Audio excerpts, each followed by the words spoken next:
Okay, welcome sa ating munting YouTube channel. Ito ang inyong Pinoy Firearms Instructor na gunsmith din naman. At bago ako bumati at magpasalamat ay gusto ko lang munang basahin ang katanungan ni Gino Honas. Actually, dalawa yung katanungan niya dito. Ang una sabi niya, Sir, ilang pounds po ang maganda sa 45 RIA 1911 compact size para lumambot at hindi malfunction. Maraming salamat. God bless you, sir. May follow-up question siya. Ang sabi niya, Sir, anong problema? Sir, 1921 compact. Pag unang putok, naka-open bolt, naka-open chamber yan. Naka-open chamber agad. Di na bumalik. Dapat i-release ko pa. Siguro, release yung magazine. Okay, ko pa. Pangalawa, open bolt uli. Open chamber na naman, pangalawang putok. At pangatlo, saka lang pangatlo, saka sunod, okay na. Maraming salamat po. O yung pangatlong putok, pag nakadalawang bala na, yung pangatlo at yung panghuli ay semi-auto na. So ayan, at bago natin yan bigyan ng kasagutan, ay gusto ko lang muna magpasalamat sa lahat at bumati sa ating 36,600 plus, 500 plus na mga subscribers. At tayo ay patuloy na dumarami. Maraming salamat sa magaganda ninyong comment na siya bigay sa akin ng inspirasyon para gumawa pa at sagutin ang inyong mga videos, maliban lamang doon sa iba na hindi na natin pinapansin yung mga nambubuli. Okay? At gusto ko lang pasalamatan yung ating mga sponsor at mga nagpapadala ng pagmamahal sa ating 6 na estudyante. Ito yung ating GCash number. Okay, doon sa nagtanong, bakit daw yung aking GCash number ay sa Pilipinas? Ganito po yan. Yan po ay anak ko. Yan ang aking tresurera na siya ang nagpapadala ng mga pera na tinutulong ninyo sa ating mga estudyante na pinapag-aral, na tinutulungan sa pag-aral ng mga anak na mga single parent. Kasi po, kung dito ninyo ipadadala, may kaltas. Saka ipapadala ko ulit sa Pilipinas, may kaltas na naman. So halos wala nang matitira doon sa ipapadala ninyo. Ibabalik ko na naman sa Pilipinas yun kasi nandun yung ating tutulungan. Mahal po dito ang kada transaksyon ng pagpapadala, umabot po ng halos ay 300 pesos. Isang transaksyon.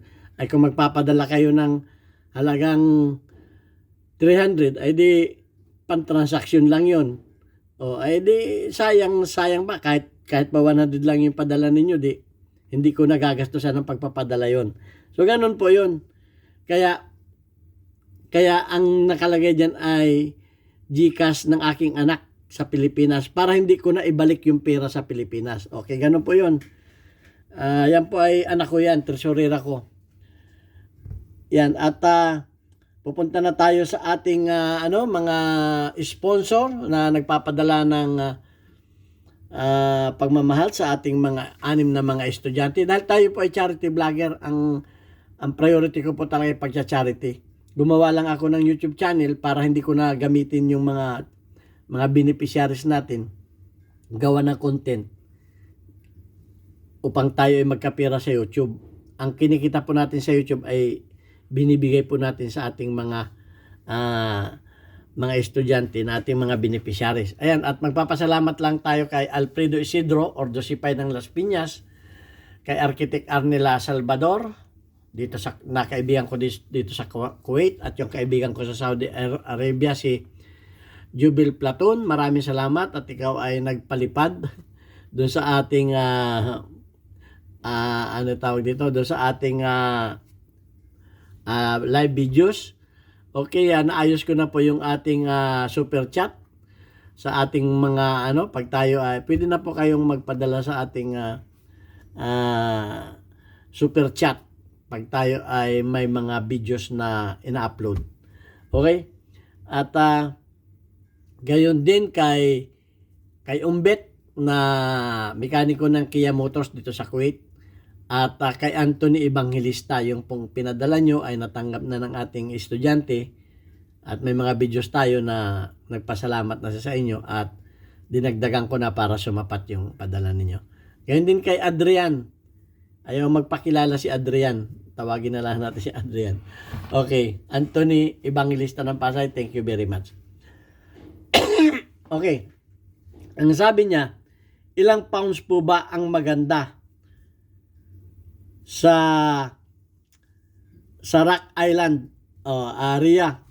Area 1911 compact size para lumambot at hindi magmalfunction. Ang gusto niya palambutin pa. Pero sa tingin ko hindi kaya nagmamalfunction yung iyong baril ay dahil malambot ang ang recoil spring. Ganito po 'yan. Hindi mo nabanggit. Pag kasi ang sabi mo, unang putok open chamber. Pangalawang putok open chamber uli. Pangatlong putok saka pa lamang siya nagsisimi auto, nagtutuloy-tuloy. Ganito 'yan. Pag puno ang inyong magazine, mahirap itulak. Mahirap itulak ng slide. Mahirap itulak ng slide yung bala. Mahirap ipasok sa chamber pag punong-puno yung magazine mo. Kaya pag nabawasan na ng dalawa, saka lamang siya nagtutuloy-tuloy. Nagets ninyo? So ang ibig sabihin, malambot yung malambot yung iyong recoil spring. Okay? Pag pumutok siya, hindi niya maitulak yung bala papunta sa chamber. Kaya minsan ang sabi mo nire-release mo. Ang ginagawa ko diyan ay tinatapi ko dito. Kaya ang dapat sa iyo magpalit ka ng 16 pounds kasi nga 16 pounds ang standard ng mga 45 1911, 16 pounds. Ngayon kung malambot yung iyong recoil spring, pag putok, naka-open bolt. Hindi na kaya niyang itulak yung bala. Gets ninyo? Hindi na niya kayang itulak. Yung una, hindi kayang itulak. Pag nabawasan na ng dalawa yung magazine, malambot ng itulak. Malambot na itulak yan. Kasi nga, hindi na gaanong mahirap. Ma-experience ninyo yan. Pag punong-punuin yung bala ninyo, kasi yung spring niya ay mahigpit ang tulak pataas, so mahirap naman ilabas yung mga bala. So may isa pang solusyon dyan. Kung ayaw mong magpalit ng recoil spring, maglagay ka dito ng magazine extension. Maglagay ka dito ng magazine extension. Hindi ko lang yan papakita sa sa ating Pero yun ang isang sa magazine mo, maglagay ka dito, may nabibili no magazine extension. Yun naman ay pwede kang mag plus 2. Kasi ang capacity ng magazine extension na yun ay plus 2 na bala. So pag may magazine extension ka, yung spring mo ay bababa. Hindi masyadong, kasi yung spring mo ay tukod na tukod. Kumbaga, wala tayong spring dito Kumbaga, yung spring mo ay, kalimbawa itong spring na to, example, ay sagad na sagad. Sagad na gano'n. Tukod. Pag puno ng bala ngayon, pag yan ay nabawasan ng 2 bala, makakahinga na yan. So, kaya nang itulak ng slide yung natitirang bala. Okay? Yun ang pagkaintindi ko doon sa problema mo. Hindi kayang itulak ng iyong recoil spring pag puno yung iyong magazine. Pag puno yung iyong magazine. Hindi kayang itulak dahil nga mahina yung recoil spring mo. Hindi bumalik. Dahil yung recoil spring mo, yun ang magtutulak ng bala papunta doon sa chamber. Kung malambot yung iyong recoil spring, hindi niya kayang itulak yung itulak yung bala sa magazine pag punong-puno. So ayan, at mag-comment ka kung hindi ko nasagot ng tama yung iyong yung iyong yung iyong katanungan, dahil hindi ko naman, ito ang hirap sa mga sa mga pagsagot ko, hindi ko hawak ang inyong mga baril at hindi ko rin kita. Nagre-rely lang ako sa inyong mga tanong. Minsan nga yung mga tanong ninyo ay kulang. Kamukha nun, hindi mo nabanggit kung yung bang magazine ay punong-puno. So nag-assume na lang ako na puno yung magazine mo. Hindi mo nabanggit yon. So kulang yung hindi mo nabanggit na pagka punong-puno ay ganun ang nangyayari. So yun lang ang nakikita ko, yung una, pangalawa na nag-open bolt, sabi mo open chamber, hindi pumapasok yung bala sa yun ang aking kasagutan. So kung mali ako, at dahil ako sumasagot ako sigun sa aking experience. Okay. At subukan mo rin na pag nag-open chamber ay tapikin mo to. Kung para wag ka na mag-release ng magazine, tapikin mo lang ito. Pwede yun. Papasok na yung niyan. Kasi yun ang nagiging experience ko. Marami na ako experience sa mga ganyan na mga baril. So yan, ito ang inyong Pinoy Instructor. Sana may kinapulutan ninyo ng aral. Kinapulutan ninyo ng kaunting kaalaman ang videos na ito. At sa mga magtatanong, please paki-elaborate yung inyong mga tanong para yung ating kasagutan ay saktong-sakto.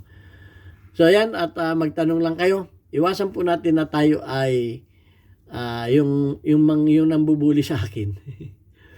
Ako'y natatawa sa iyo. Dahil hindi mo talaga ako kilala. Kaya ako nag-upload ng mga videos ng aking kumpanya. Baka akala mo ako ay nagtatrabaho sa bayabasan.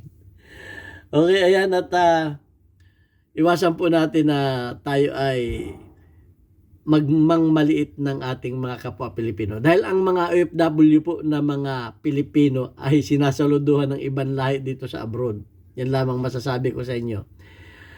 Ang mga Pilipino ay sikat po sa abroad.